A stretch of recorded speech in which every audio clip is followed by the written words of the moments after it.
The central drama of the story, as you probably know, centers around Henry VIII and his attempts to secure a divorce from his first wife, Catherine of Aragon, who was not able to produce the male heir that Henry wanted so ardently. With the help of his chancellor, Cardinal Wolsey, he tried to cajole the Pope into giving this dispensation. The Pope refused. Upon Wolsey's death, Henry VIII chooses as his next chancellor Thomas More, a man who was greatly admired as a scholar, as a statesman and diplomat, a man of letters, and a very holy man.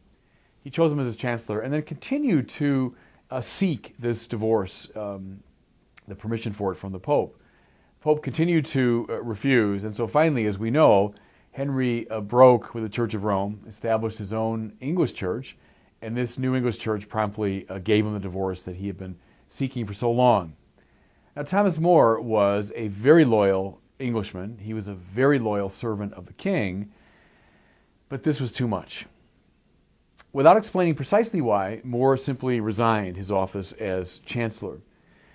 Some of the most affecting moments of the movie Man for All Seasons deal now with the years after More resigned.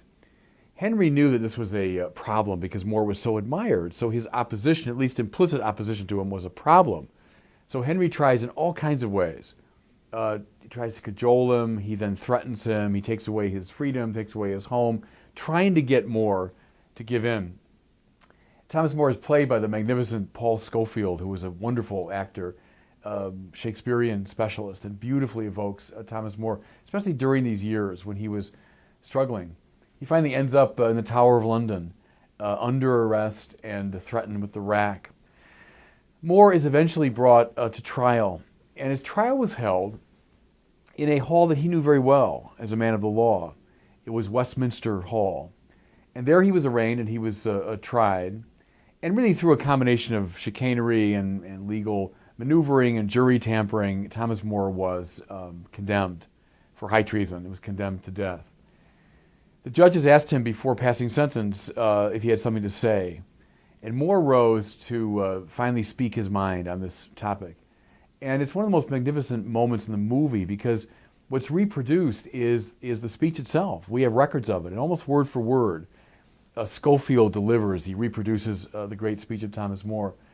And the climactic moment of it really is when More says, what he objected to was the fact that Henry was assuming for himself an authority which Christ had promised to St. Peter and the bishops of Rome whilst he lived. That's the language of More himself, and was personally present here on earth.